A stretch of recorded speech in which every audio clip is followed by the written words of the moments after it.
Good morning, everybody, and welcome to the Art of Drawing a Crowd, Top Tips for Effective Event Promotion. My name is Vicky, and I'm the Education and Events Director here at Victoria Law Foundation, and I am delighted to welcome such a broad and diverse crowd to our webinar today from all across Australia. So before we get into it, let me just open by acknowledging the traditional custodians of country, wherever you may be joining us from. In my case here at the VLF HQ, that is Wurundjeri land, and I pay respects to their elders and to all the generations of Wurundjeri and other First Nations peoples, and acknowledge that the lands were never ceded. We recognise that the impact of colonisation, its legacy of injustice, and the marginalisation of Aboriginal and Torres Strait Islander peoples, and believe that acknowledging the past is an essential step to building a better, more equitable future. So feel free as well to say hello and let us know where you're joining us from today in the chat box. A little bit of housekeeping before I introduce our fabulous presenters for today. The cameras and mics for all attendees will remain off throughout the session. After about 10 minutes, the chat function will also be turned off, but if you've got any questions that come up throughout the session, please feel free to pop them into the Q&A box. And if we have time at the end, our glorious presenters will answer some of your questions. And obviously the Q&A will happen at the end of the presentation. If we don't have time to respond to those at the time, we will get that information to you after the event. The webinar is being recorded and it's also being transcribed and captioned before we send the link, and you'll have links to any resources that are mentioned as well. And of course, you will notice we have a fabulous Auslan interpreter with us today as well. I'll try and speak a bit more slowly, sorry. So to introduce our brilliant hosts, we have Kate Alho and David McAuliffe from Fenton Communications. Kate has more than 20 years experience in strategic communications, working with many high-profile Australian organisations in both the not-for-profit and corporate sectors, as well as government. She has a background in media relations, stakeholder engagement, ambassador programs, and multi-sector and collaborative partnerships, and has worked in both Australia and the UK, where she's delivered communications campaigns across an array of industry sectors. And in 2004, she was awarded the highest achievement in public relations campaigns at Monash University and has been awarded a number of PRIA Victorian Golden Target Awards for excellence. We're very lucky to have that. We also have David. David brings 20 years of experience in media, marketing, public relations, and communications, and has been a trusted advisor to organisations in local, state, and federal government, the not-for-profit and private sector. He's worked in all aspects of public relations, including media, crisis and issues management, internal communications, strategy, and campaign development, engagement and consultation, social media, my goodness, and has recently completed a PhD in health social marketing, which focused on research on social marketing measures to improve the health of young Australians. David is also a senior lecturer at RMIT University. What high profile and exciting guests we have today. Thank you so much. I will hand over now to Kate and David to lead the webinar. Kate and David, over to you. Thank you so much, Hello, Vicky. everyone. Hello, everyone. Thank you very much for the introduction, Vicky. Thank you to everyone for joining us today, and to the Victoria Law Foundation for having Dave and I. Today, we're just going to jump straight into our webinar presentation. So we have two parts to our session today. Part one is top tips for effective event promotion. So today we're going to talk through how to create a PR plan for your Victoria Law Week event. And this is going to cover and include things like how to identify your audience, shaping your message for your audience, how to share and promote your event with your community or stakeholders and networks, and also what might make your Victoria Law Week event newsworthy for local media outlets. Part two is a separate workshop, which will run for about an hour. So for those people participating, we're going to take an audience engagement deep dive and create a really practical communications template and PR plan on a page or two, but that is a separate session. So to start off with today, to help you effectively promote your Victorian Law Week 2024 event, we always like to start with a good plan. So what is a public relations plan? What we're going to chat through today, as I mentioned, is how to create a plan that can really engage your audience and raise awareness of your event as part of Victoria Law Week.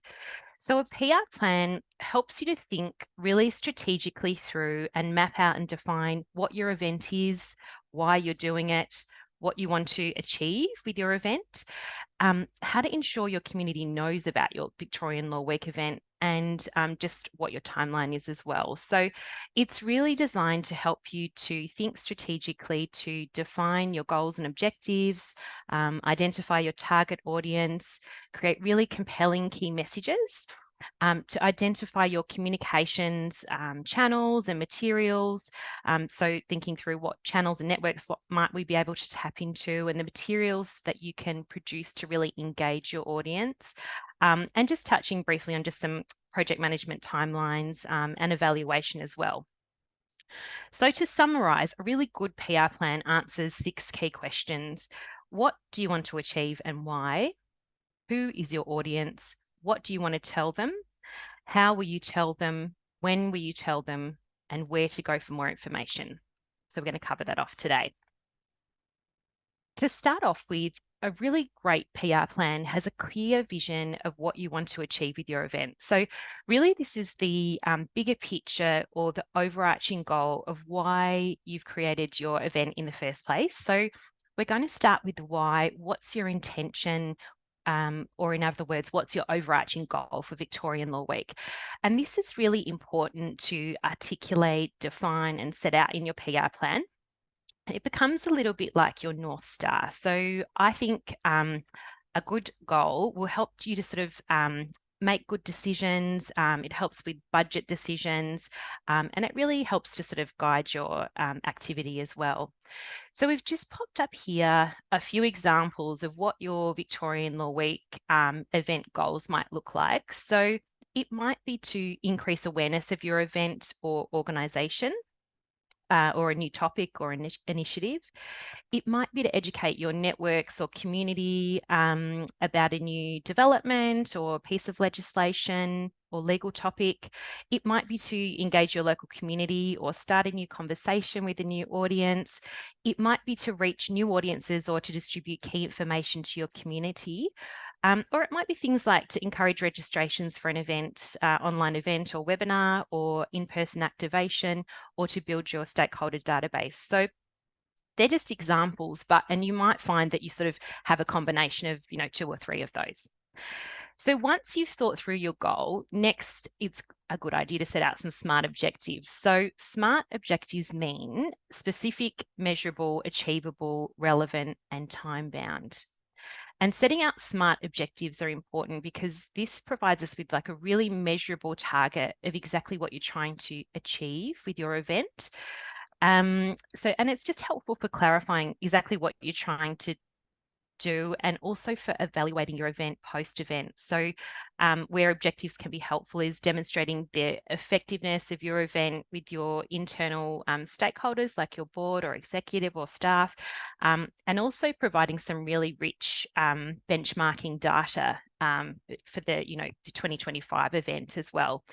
So we've just again included some objectives there, which are to encourage, we've got 3 examples, to encourage 50 people to register for your online webinar by the 1st of July, 2024, to build your stakeholder database by 10% by the 1st of July, 2024, and to increase your traffic to your website by 20% by 1st of July, 2024. So yeah, as you can see, these are really have specific timelines, benchmarks, and deliverables, and we'll come to evaluation later in this session. Dave. Now, once you've started to set your objectives, one of the things to really start to think about is who is your audience, and really starting to think about who your audience is. I'm assuming that all of you who are creating events for Victorian Law Week are wanting people to come to your events. But the question then is, who are these people? Who is actually going to be interested in your event, who is going to be engaged with your event and actually want to attend. So it's really about, and the PR plan is really about asking yourselves the questions around who it is that you want to come and starting to understand your audience really well. And so it really helps to start to think a bit more deeply around who your audience is, and going past some of the you think about some of the basic demographics like age and location, but start to think about some of the deeper questions that will help you later on in your PR plan really understand how to communicate with them.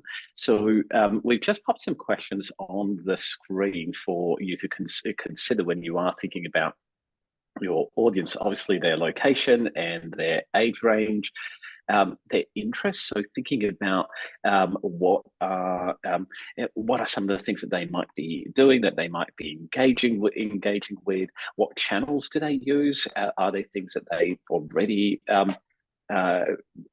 already engaged with that you can communicate with them through, and then also thinking about some of the opportunities and the barriers to engage with your audience as well. So start to think about with your audience, what is something that might stop an audience member from coming to see us and coming to our event. And then what's the opportunity to get over that barrier? Are there stakeholders we should engage to help get our message out? Is there a different way that we can communicate, or a different way that we might do our event? So it's really about starting to get into the head of your audience, and using that to then map out the rest of the communication plan. As a bit of a bonus extra, you might also think about grouping your audiences into your primary audiences. Who are the people that you want to come to your session, and then your secondary audiences. So who are those groups and those stakeholders who might actually support your primary audience to attend your event? Thanks, Kate. Thanks so much, Dave. Also, now that you've set out your overarching goal and some smart objectives, and you've had to think about your target audience, the next part of the PR plan is, what do you want to say? So creating some really clear and simple and compelling key messages are a really important part of a PR plan and in communicating with your target audience. So key messages are short, simple, clear messages that will communicate the who, what, when, where, why, and how of your Victoria Law Week event. And they should be clear enough to be able to be understood by anyone who has no previous knowledge or information about your event. So just like a nice, simple way to summarize your key messages might be mapping or writing out, what is your event? Why are you hosting it? Who is hosting your event?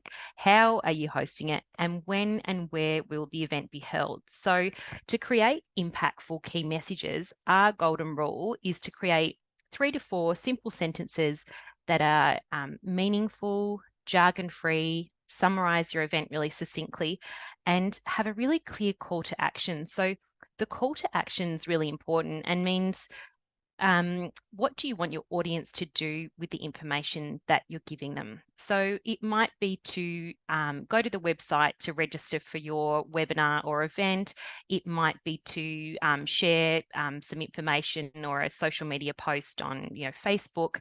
But the call to action is, it should be sort of super clear. And importantly, key messages must resonate with your target audience. So when you're developing your messages, keep your target audience in mind and think about the types of information, language, the style and tone of the information that might appeal to them.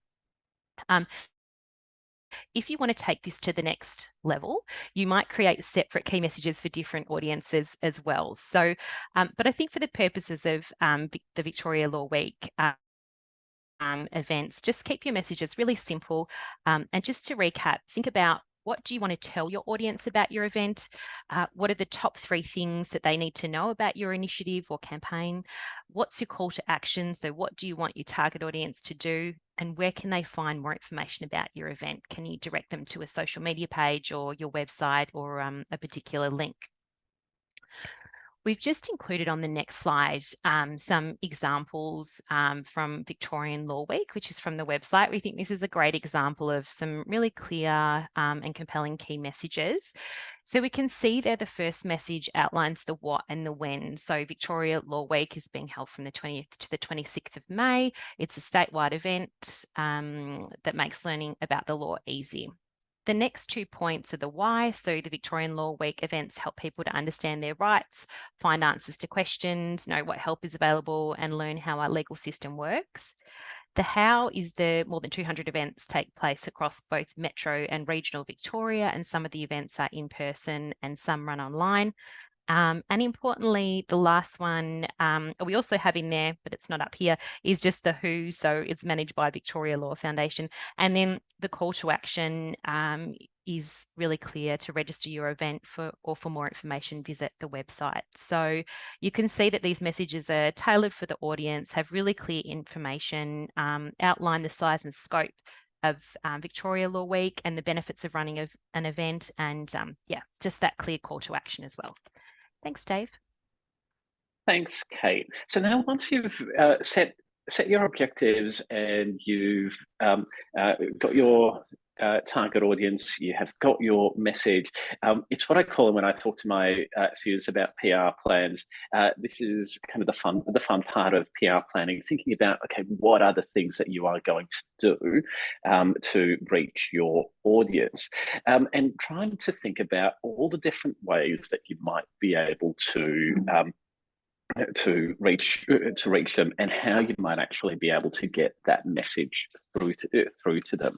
And I'd encourage you, when you get to this part of the plan, to just start to think about, there will be some channels that you already have and some connections that you might already have with your target audience, whether it is an intranet or internal external newsletters or email newsletters, and publications that you may have, websites or blogs. But then think a little bit more broadly outside of that, in terms of how you can reach new people as well.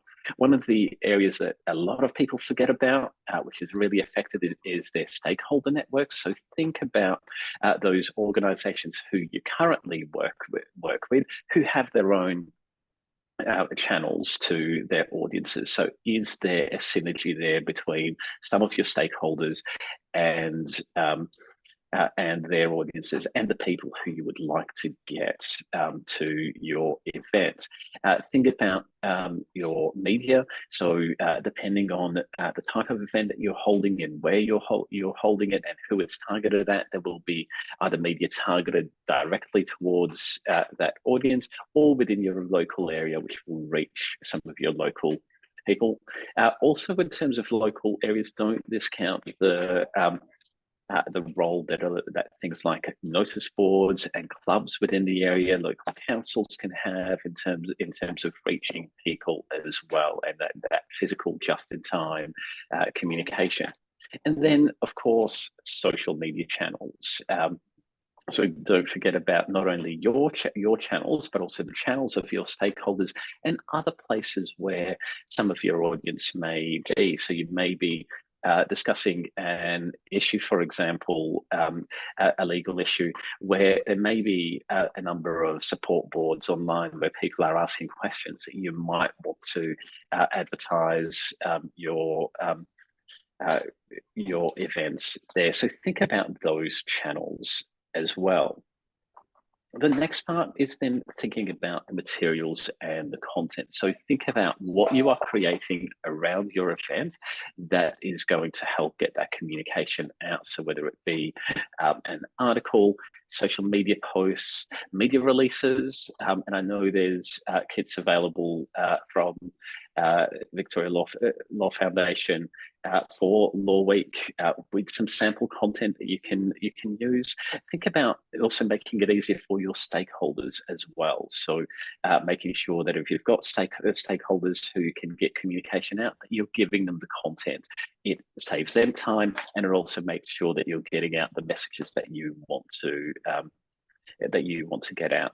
Also consider just some of the things that might make your content a little bit more engaging. So your things like photography and videos.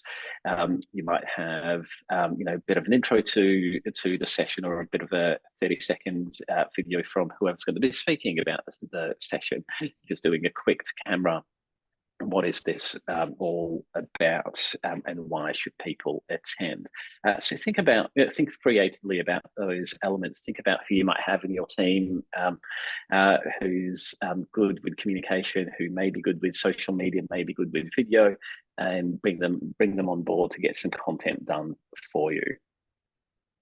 A little bit of a note about social media. As I said, it is about tapping into your existing social channels and creating posts that will drive interest and awareness and interest in your event. So just some tips here about doing things for social media.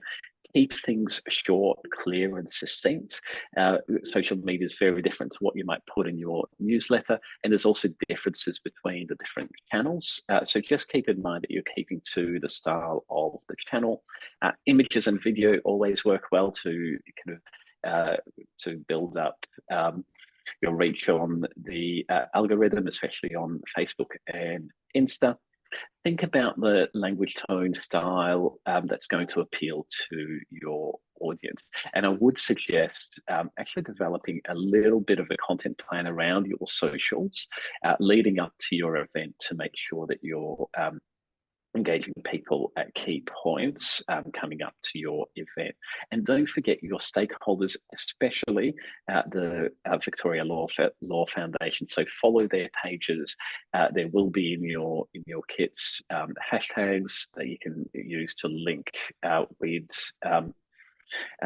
other content happening for Victorian Law Week. So make sure you are using those, because they drive your content forward as well. Thanks, Kate.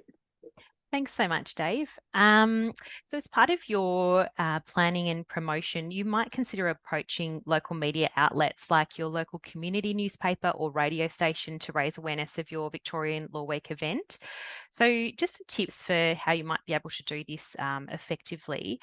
When considering if your event is going to be of interest to your local media outlet, there's a few things to think about. So journalists receive a lot of emails every day with different pictures and ideas for stories. So have a think about or consider how to make your event stand out from the crowd. So there really has to be a point of interest. Things to think about might be, is there an interesting or high profile person that you could put forward for interview, or someone with an interesting story that's connected to the event that they might be willing or able to share? Are you offering something that's a bit quirky, or is your event held in a bit of a different or unique location? If you're pitching to the local newspaper, think about how your event is helping or how it impacts the local community. Timing is really important as well. So your event needs to be current and relevant. And just when you're thinking through what information to put in your media pitch, think back to your key messages. So the who, what, when, where, and why of your event. And just make sure you keep it simple, factual, clear, and try to highlight any sort of visual or photo opportunities or interviews that are available as well.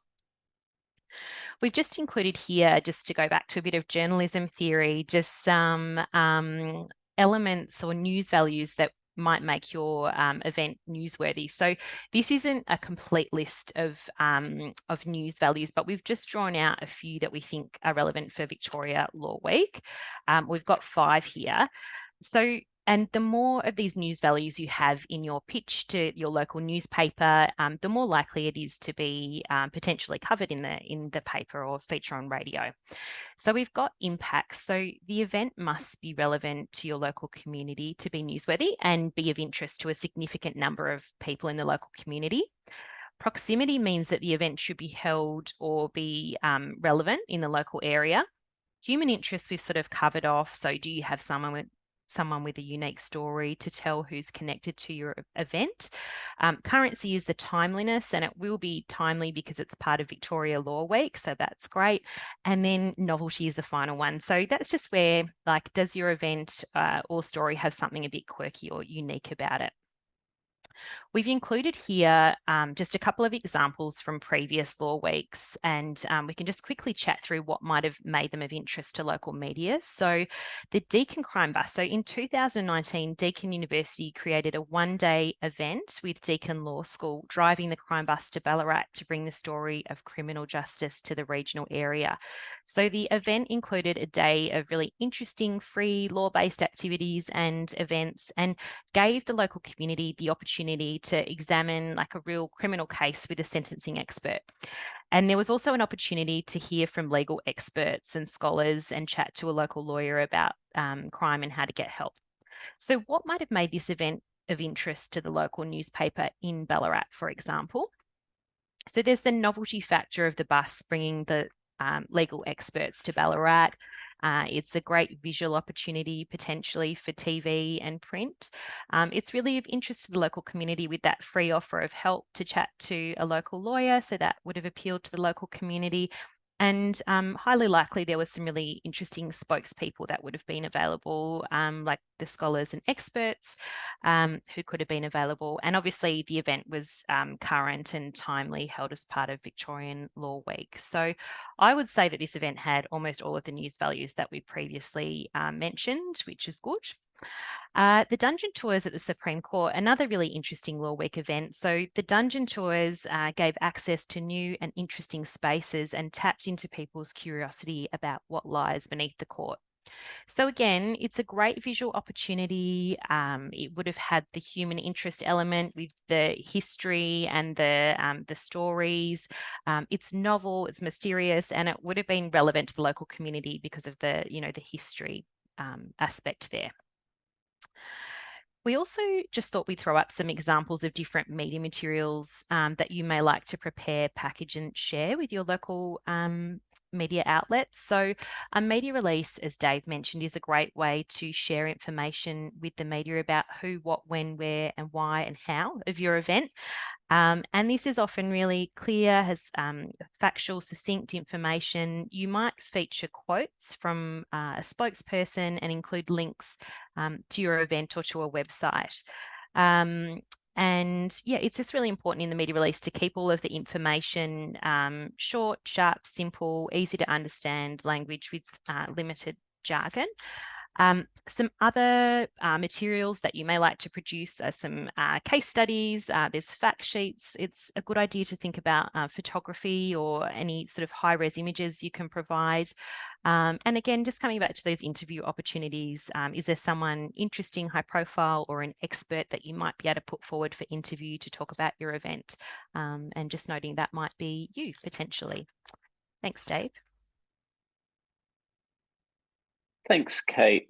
So last couple of slides, I'm conscious that we're running to time, but a couple of really key things that I want you to take away in terms of the planning, the timing of your communications. COVID-19 has meant that people are still a little bit wary of booking into things well into advance. So it's really important that you're structuring your communications along with your event plan, so that you've got some awareness messaging as early on as possible to let people know that that the event is coming up, but then some really good reminders as you're getting closer to the event, to make sure that they are booking in, and to remind them that the event is on. And also when you do have the booked in, continuing that communication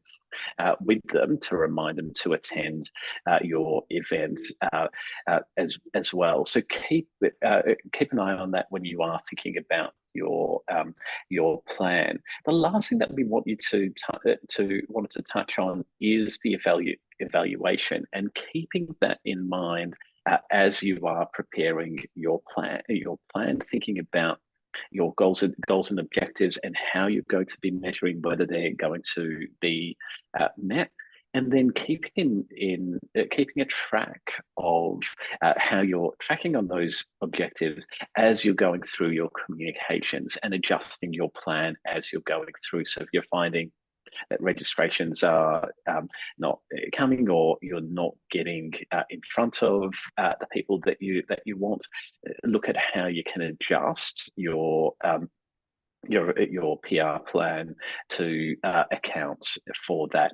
And then, of course, looking at your evaluation at the end of the campaign, at the end of your event, thinking about how many people you had, and also how many people that you reached as well, and things that may be happening after the session as well, depending on your objective. So if your objective was to not only get people to attend the event, but also start a bit of a conversation around an issue that you're seeing happening in your community, think about how you're going to evaluate that as well.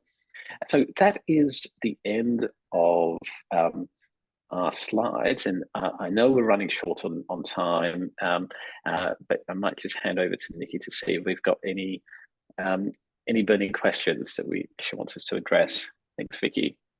Thank you so much, Kate and David, for that wisdom and insight into your world and our world. Not unsurprisingly or surprisingly, I mean, it was so information packed that the Q&A box is a little bit full of tumbleweeds at the moment. But I think that if anybody has any questions of anything that maybe once you've seen the slides and all of that kind of stuff, when they come through into your inbox, which they will do, if you have any questions that you want answered, someone has said very succinct. There we go. That's excellent feedback. Thank you for that. If you have any burning questions, please send them through to us, and we're obviously working with Fenton as our PR superstars for Law Week this year, so they're not escaping from us after this session. So if you have any burning questions, please do send them through to us, and we can make sure that that we maybe get some responses to be able to share afterwards. Those of you that are joining us for the workshop, there'll be a quick 3-minute now, probably, chance to grab yourself a cup of tea, go to the loo if you need to, and then join us on the other link that has been sent out to you. But for those of you that have just joined us for the webinar, thank you so much for joining us today. And we hope that it's been a helpful and useful session for you to be able to greater engage with your community and your audience for future events that you run. And please let us know how you get on with all of these things. That's useful for our evaluation. So thank you so much, everybody. And for those of you in the workshop, we will see you in 3 minutes.